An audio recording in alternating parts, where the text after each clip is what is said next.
Hello, my name is Grace Jew Miller. I'm the director of ECHO's North America Regional Impact Center here in Fort Myers, Florida. Today, I want to introduce you to the Ministry of ECHO, which has been in existence for over 40 years. And we have here in North America, in Florida, a 52-acre farm. Our ministry is basically to give hope to the hungry by using sustainable agriculture and appropriate technology and creation care and good stewardship of the land to help farmers, small-scale farmers, to improve their lives by increasing their productivity and nutrition of the crops they are growing.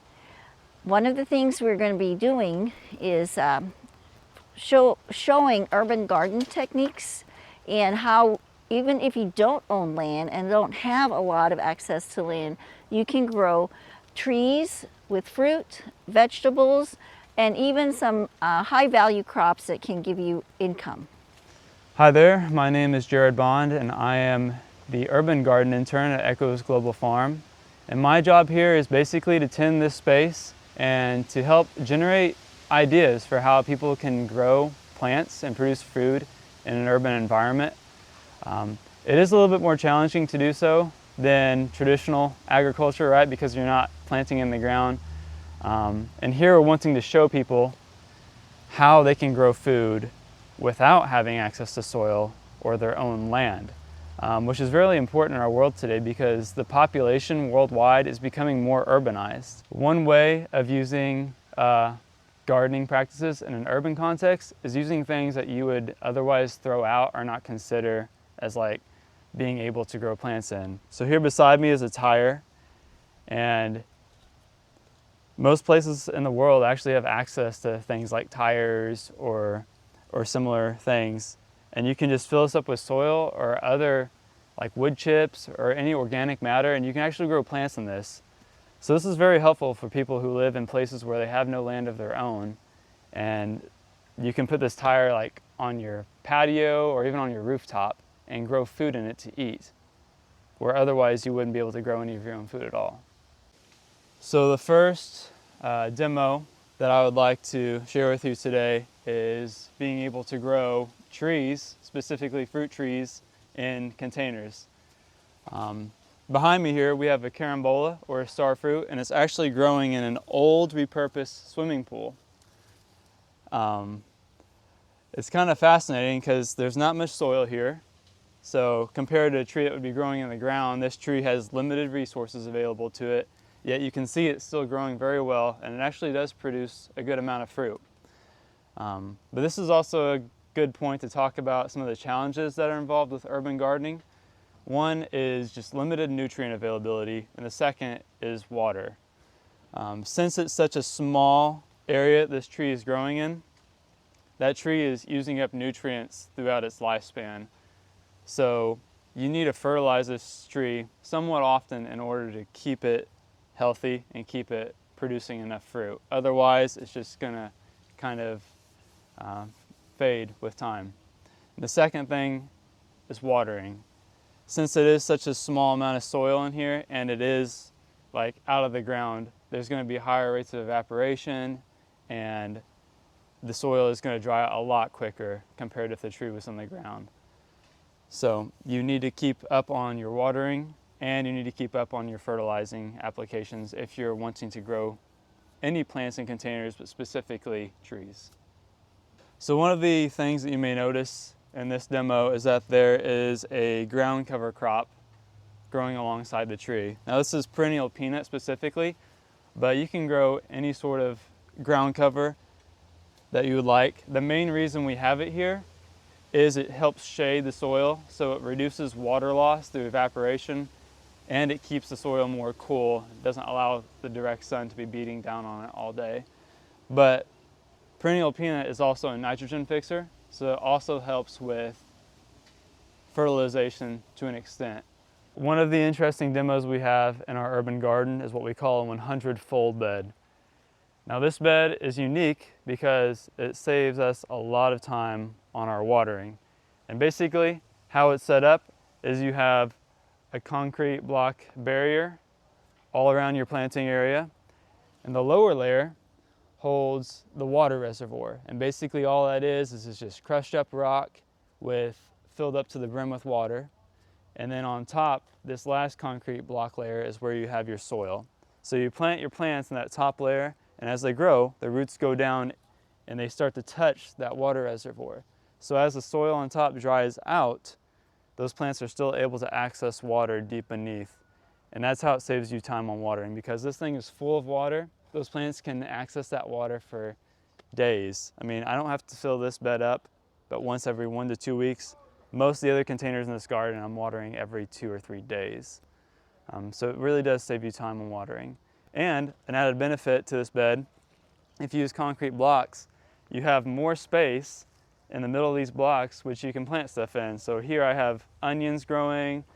I also grew a little bit of parsley, but it does really well with herbs or small flowers. I'm going to demonstrate how you use a tire garden for planting. As you probably know, tires can be found all over the world, and it's trash that really needs to be recycled. And here we have one idea. So you get a tire like this. This one has been cut and inverted, but you don't have to cut. You have to cut, but you don't have to invert. And to cut it, you just go around the rim with a sharp machete or razor or any kind of saw or knife, and you're going to cut this rim until it comes apart. Okay, so this, we've already cut the rim and we've inverted it. Now the challenge of inverting a tire the first time is kind of hard, but once you get the hang of it, when I worked in Haiti, the Haitian farmers could invert these in just a couple of minutes. Now a novice like me and some of my students with me, it took us like 30 minutes to invert one tire, so that was not very efficient. But the reasons why you might want to invert it is it does increase your volume, and it also looks better. And some people like the look. If you don't like to go through inverting, you don't have to invert it. You can still plant. So once the rim is cut, you're going to put a layer of plastic down so that your plants and your media does not fall through. And then you put this back on. So now you've secured it. Then you want to put some kind of absorbent fabric, like a wick, so that when you water this and you use a pot, put it in the middle, and then you put your medium, which can be corn cobs, pine cones, sawdust, wood chips. In this case, we're going to use plastic bottles. Okay, you can crush them, or you don't have to. The reason is you don't really need soil to grow plants. What you need is water, fertilizer, and something that the plants can anchor to. And the idea of rooftop or urban gardens is you don't want a lot of weight, because you may have to move this container around. So the plastic fills up the tire. You can also use mulch.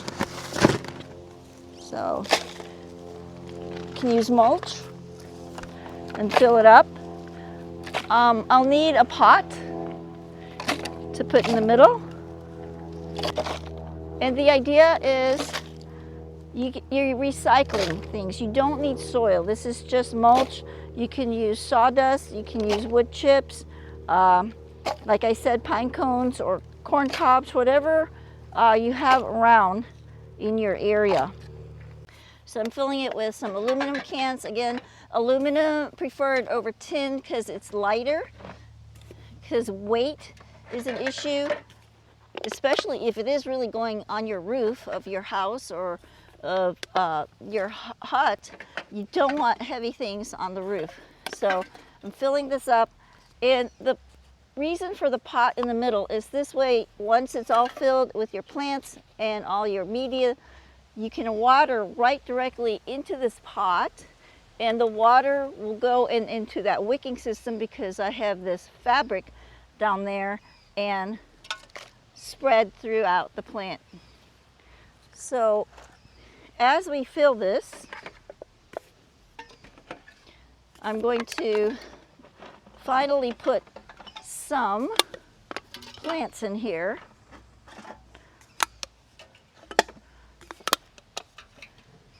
And we're going to put some more of this mulch on here. Okay, so now we're ready for the plants.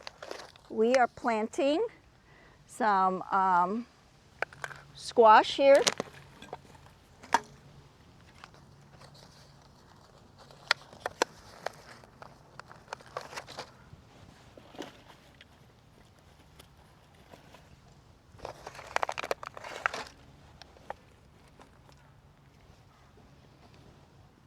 And some eggplant.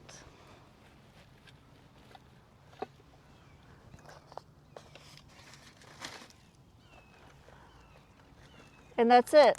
You can continue to cover it with more mulch or anything to, at this point I'm covering it so that I'm protecting desiccation or drying up of the roots. So to keep it covered, you can cover it with more organic matter like sawdust or pine cones or corn cobs or shredded banana leaves or rice husk. But that step is really to just keep the roots from drying up. And this completes the building of a tire garden. All right, now I'm going to irrigate. As I said, I'm going to start with this center pot, but because I just planted, I'm going to actually directly go over each seedling, make sure it's very, very saturated. This transplant time is critical for the survival of your plant. Now you may want to ask, can I directly seed on here? Yes, of course you can. I would recommend having started some seedlings, but if you must direct seed of plants that normally would be directed seeded in your garden, I think that's fine. So the finished product, like I said, is the tire garden, which is easy to transport even with somebody the strength of me. And you can take it, move it around your garden, and produce food for your family. So in this demo, I just want to show you how you can use something like an old pallet to grow food in. It's not something I would have originally thought of, but basically what you can do is you can take some sort of fabric or plastic, and we have stapled it all the way around the back side of this pallet just in order to hold our soil or organic matter inside. But you can use plastic and you can use zip ties or however you want to fasten it, just whatever you have available. But basically what we're going to do is we're going to fill up this thing with some soil and maybe some organic matter and perhaps some plastic bottles, and then we'll plant the plants in between these slats. And the idea is, and again you can be creative and stuff, but the idea is these slats will help keep the soil covered and like shaded to an extent, so you don't have to use as much mulch, and perhaps it'll also help us a little bit with weed control as well. So basically we're going to fill this pallet with some wood chips and some old plastic bottles just to take up some space. So in this case I'm choosing to use just some old plastic bottles. Basically they're going to act as space savers. I don't have to use as much organic matter in here, and they'll help make the whole pallet lighter, kind of like the tire idea. So if I do want to move this in the future, hopefully it won't be as much of a burden to move around. Other than that, I plan on just using some old mulch and just kind of filling it in through the gaps here in the pallet. A little difficult with all these boards, but you can just brush it down in there, and then I'll just fill it up to about just below these slats, and then we can plant our different veggies in the middle. So now that we've got this whole pallet garden filled with our organic media, we can plant our veggies. Again, like, it's just preference. I don't think it matters exactly like what you want to plant. Something like this, tomatoes and peppers would probably do just as well. I'm gonna plant some watermelon. Hopefully that gives me kind of like the added advantage of like sprawling out and growing over other things and also creating more shade for this little garden. So I'm just gonna take my little plant. I'm gonna plant it right in between the slats here.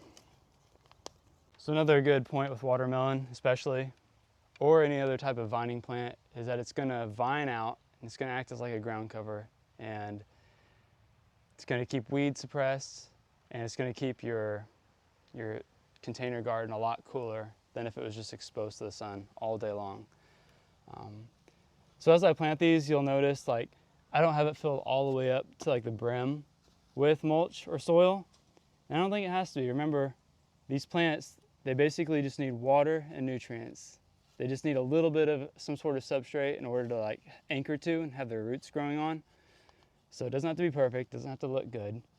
I mean, you're doing this to grow food. So you can make it look as you will, but basically that's the idea. Just make sure the plant, you know, is receiving sunlight. It's not buried underneath these wooden slats. And over time, that'll hopefully grow and sprawl out all over this thing, and you might not even be able to tell you had a pallet there to begin with. Okay, I'm going to demonstrate how you can use trash, stuff you have around, to make a planter. So these are grocery bags. These happen to be Walmart, but I'm going to triple the layers.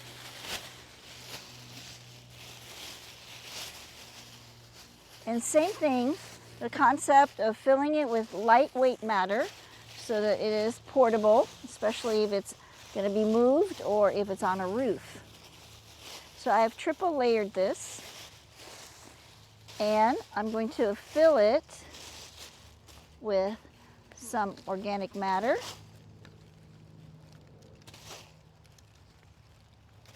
And in this case, I have some corn cobs. This is to add matter into this bag to keep it stiff, okay, so that you can keep it upright, and also because you want something for the roots to anchor to. And here I have some pine cones, mulch,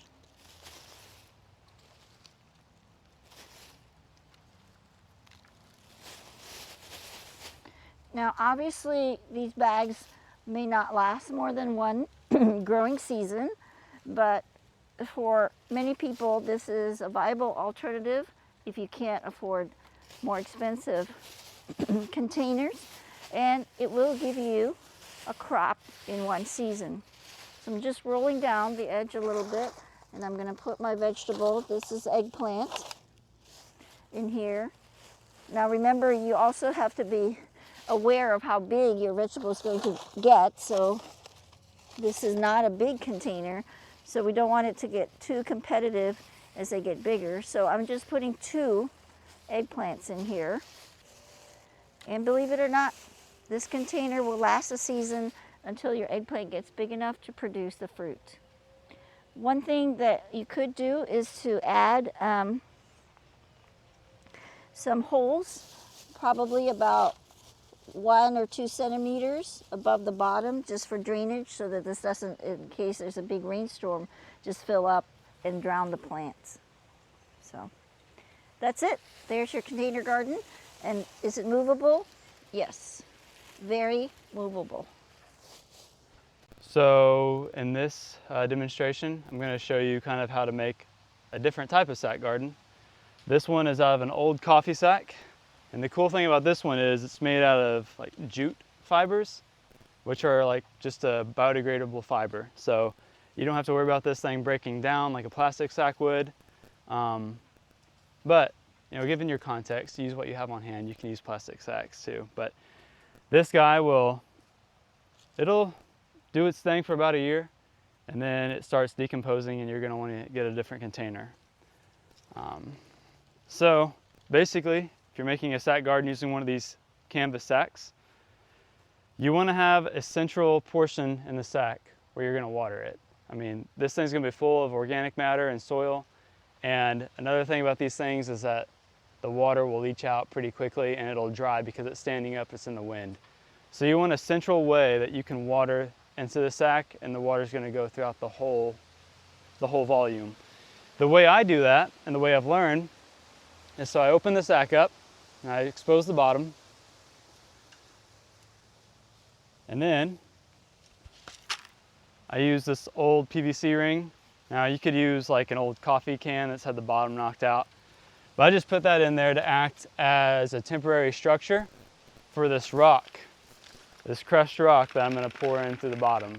And you could use like wood chips here or something else, but the main purpose of this is, one, it acts as a filler, so I'm not having to use as much soil or mulch, but two, the water is going to move through this a lot quicker than it would in soil, and a lot more freely. So I just fill this up with some of this gravel. One more added benefit to this is it makes your sack a little bit more heavy, so it keeps it in place. It's not going to tip over as easy. So now this whole container is full of this gravel. I'm going to leave that there for the moment, and I'm going to start adding my organic material. Now, if you fill this whole bag with soil, that's like a lot of dirt, right? It's a lot of soil that's probably not going to be adequately used. The stuff on the bottom is not going to be used by the plants that are growing at the top. So I'm going to fill it up with some old corn cobs and some of these pine cones here. And again, like, use whatever you have available. This is just stuff that we have on the farm that's left over. Otherwise it would be like waste, you know, we'd be composting it or something, and we can use it here to grow plants. So far the sack garden has corn cobs and pine cones in the bottom, and then I added a mixture of like sand and compost in there, and that's basically just gonna, as we shake this bag, it's gonna kind of settle in there between all that other stuff and just help fill the bag out and give the plant something to actually grow on and grow in. The last step I'm going to do here is I'm going to take out that mold I had that I was pouring the rocks into.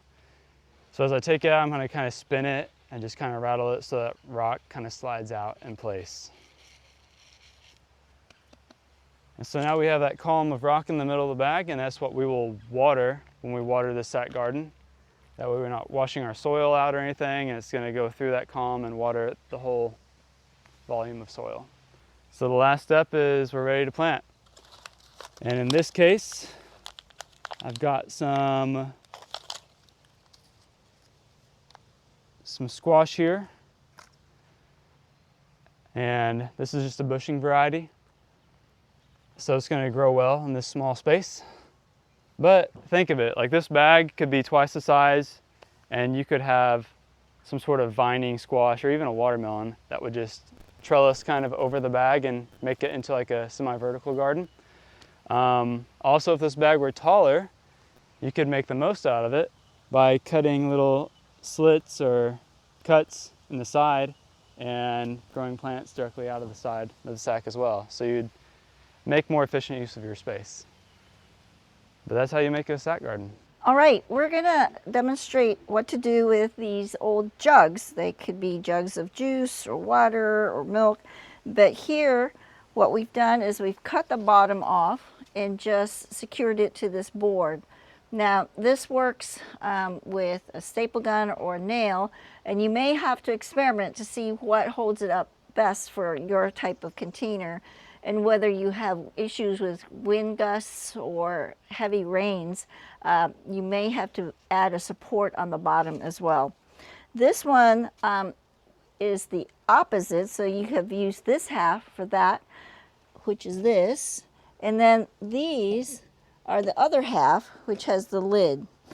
And this arm actually is where this bamboo stick has come through, and these are all hanging on the bamboo sticks, and we've secured that there. So you can see we have some plants in here. This is oregano. These are some flowers.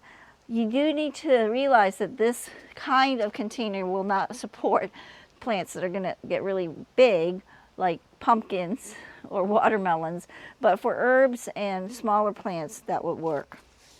So we're just going to demonstrate this one. We've got some mix of sand and soil. I'm going to put it in here. We can add, this is a deeper container, so we can add some filler like this can. and some more sand and soil. Again, you can also use mulch, pine cone, sawdust, wood chips, whatever you've got. Okay, fill it some more. And I've got my seedling ready to go. And then we'll fill it with some more.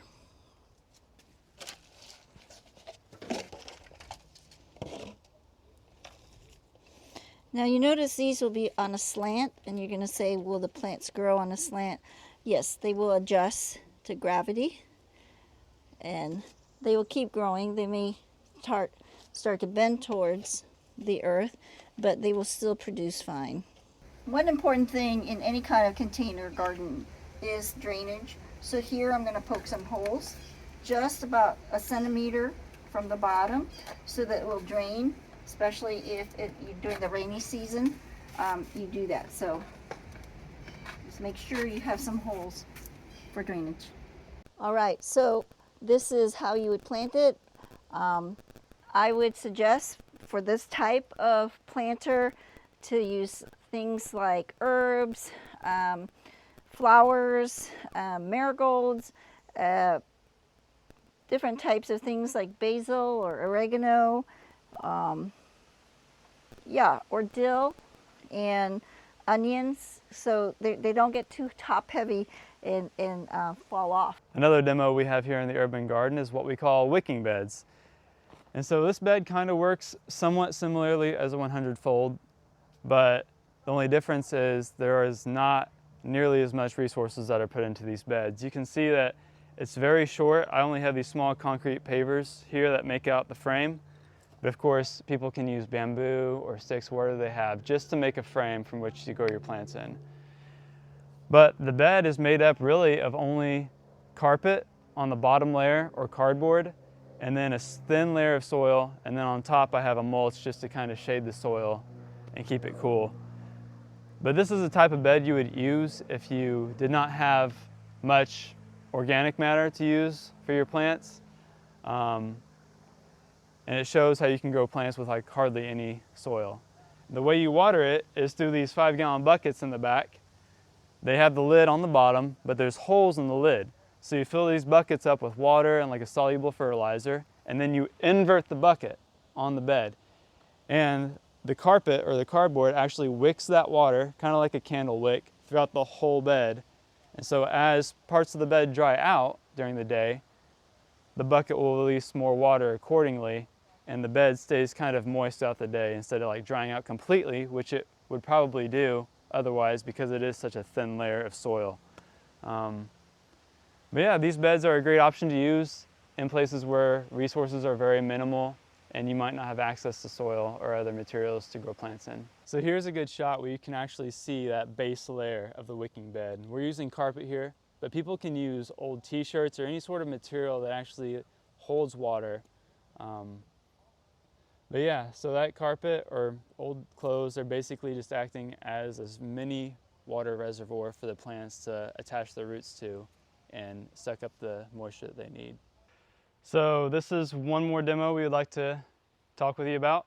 It's actually my favorite in the urban garden, just because it's such an interesting way to use something you would otherwise like use for a different purpose. So here we have rain gutters, or eaves troughs is another name for them, but they're filled with mulch. Now again, you don't have to fill them with mulch. It could be like corn cobs, pine cones, even soil. The mulch is what I had on hand and available. And so I basically just filled these rain gutters up with mulch, and then I planted something small in them, something that's not gonna bush out too big, because remember, these are small gutters. You don't wanna overload them with weight or make them top heavy so they tip over, because they can tip over pretty easily. But I planted lettuce in them. Right now it's bolting because it's kind of late in the season, but these lettuce plants did super well in here, as well as some flowers. So you can grow some small things in these kinds of gardens. Two main things you want to make sure you do is water often, pretty much once a day if you're not getting any rainfall, and you want to fertilize it with some sort of liquid fertilizer once every week, just because those wood chips aren't really breaking down fast enough, and they don't have many nutrients that they're giving to the plants anyway. So you want to make sure the plants are getting fed and watered regularly. So now that you've seen what an eaves trough garden looks like, we can build one together. So here I have my old piece of gutter. You're going to want to cut your gutter wherever you get it, right? It's not going to come in this length necessarily. But you cut your gutter to your desired length, and then you want to make sure you drill some drainage holes in there, about like pencil width in diameter. It could be bigger or smaller, depending on what you have. And then on the ends, you can do a couple different things. You can put like a piece of wood or some sort of barrier there to keep water from flowing out. Or if you want a smaller amount of water that can stay in there, you can put a strip of caulking or like putty in there, and it'll act as a small dam. But remember, when you're watering this, wherever your holes are, if they're up here, then you're gonna have that much water sitting in the bottom of this gutter each time you water it. Or if you have a smaller lip on the ends, then you only have like that much water in there instead. So just keep that in mind depending on what you plant and how much it rains in your area or you water, so you don't overwater. But now we can fill it. I'm gonna fill it with wood chips, and I've got this pot here.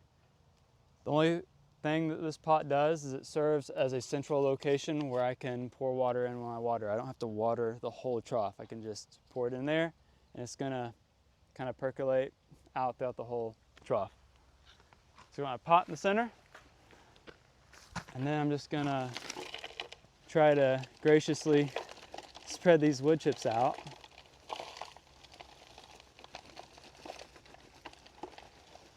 And I will fill this up pretty much to the top, maybe leave ½ inch or an inch or so from the very lip. So I have this this piece of lettuce here, or bok choy I believe it is, from a previous trough garden I made. I just have it here to show you kind of how much the roots develop even amongst like a wood chip media.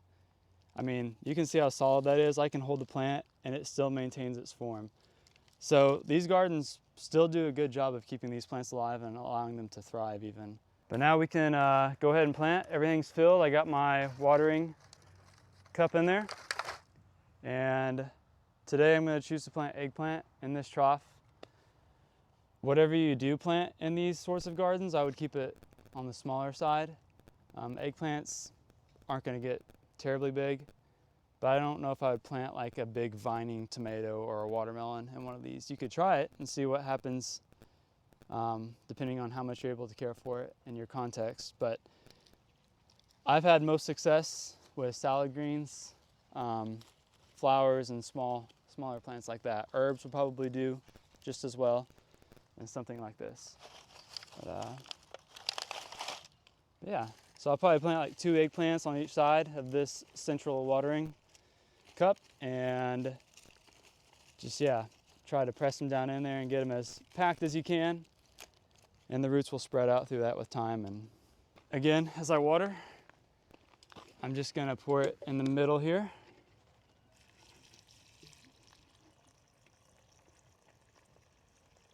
And you might be able to see water coming out the sides here in a second as this trough fills. So that's just allowing all the excess water to run out, and you're not going to be drowning the roots of your plants in inches of standing water. As we conclude our time together today, Grace and I just want to say thank you for joining us. I hope that you were encouraged by the different demonstrations that we shared, and that you feel equipped to use the tools and the materials you have around you, no matter if you live in a village or a city, that you can know now that there is stuff around you that you can use to grow plants.